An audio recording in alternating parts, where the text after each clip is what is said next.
e the me fjalë të mëdha, mund ta themi me shpoqur për popullin.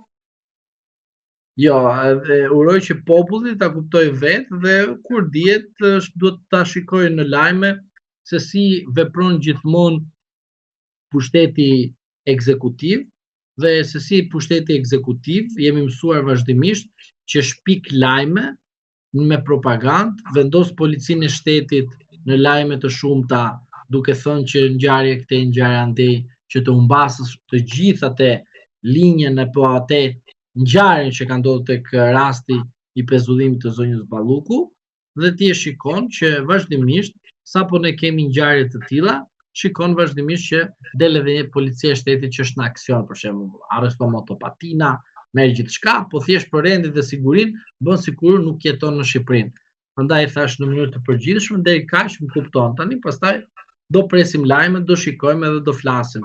Po ti ta kuptosh në aspektin e përgjithshëm që duhet tek qytetarët, është një vigjilencë maksimale me ato çfarë do të dëgjojmë edhe nga kryeministri, edhe nga ajo e cila për mendimin tim politikisht duhet të jetë në hiqje. Në rast se kryeministri thotë që unë nuk do ta heq nga zëvendës kryeministre, nuk do zbatoj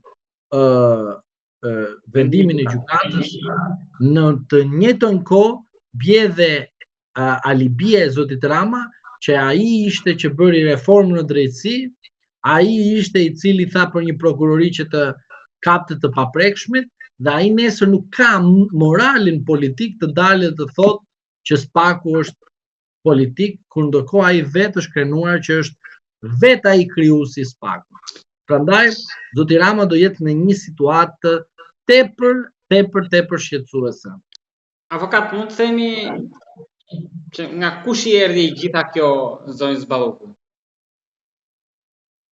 Po e ka ardhur, e ke nga përgjimet. Po, ato nuk lëvizin vetë, avokat, se nëse për shembull për Velien themi që i erdhi nga ky ose Ahmetajt ose Tahirit ose Beqajt, po Ballukut nga kush i erdhi? Nga brenda, nga jashtë, nga brenda partisë, nga jashtë partisë? Nga brenda ka ardhur. Nga brenda ka ardhur dhe nuk ka mundësi të vinë nga jashtë. Prandaj po ju them, pakti i shpëtimit është pakt që bën Balluku me Ramën. Por nuk e di Berisha si do, s'kemi parë në reagim deri tani, duket se ka ikur në Brazil. Pse ka ikur me vërtet në Brazil? Nuk e di se ça lajme që qarkulluan në media që Berisha është në Brazil. Se di. Dëgjoj tani, unë po të them këtë, për sa i përket pjesës së asaj kush e tradhtoi dhe kush e futi në atë biruc, unë mendoj që sigurisht kur merr këshilla të gabuara dhe kur merr udhëzime të gabuara dhe kur firmos në porosi dhe në mungesë, kostoja është individuale. Do të them unë diçka të përshëm. Jo, shiko, unë thash një sekret tjetër, po ti se kuptove. Po, ajo përgjegjësia. Në porosi dhe në mungesë. Ajo po. Shiko tani, do të them unë një aspekt të juridik. Për shembull, kur ti më bë prokur mua, unë do të bëj me prokurën tënde çfarë të ndosh shpirti mua edhe kundër teje. Dhe kur vjen momenti që përgjegjësia, dëgjoj me vëmendje, përgjegjësia të veprimeve që kam bërë unë për të interesin tënd, po ja bien në kundërshtim me disa të thoja vlera juridike, atëherë përgjegjësia është tek ty, sepse ti më dhe mua autorizim, ti më dhe mua prokurën, dhe gjithë prokuroria do të merret me ty. Dorsa me rastin e zonjës Balluku, nuk merret me atë në porosi dhe në mungesë që bëri porosin. Po merret me Ballukun. Pra e kuptove, besoj. E kuptova. Pra do të thotë që do pak analizë.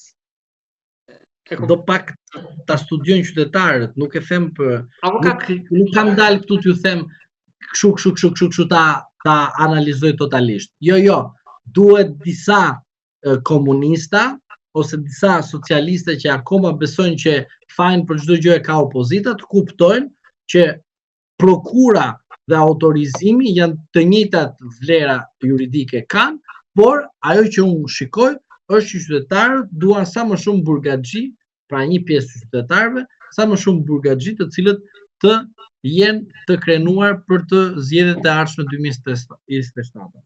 Duke për mbyll me fjalët e tua për kushtet e dorëzimit që po negociohen. Derisa të kemi informacione të tjera për të diskutuar se cilat janë ato, duke vazhduar linjën tuaj që nisët në këtë intervistë, unë të falenderoj shumë për bisedën. Edhe unë ju falenderoj për ftesën.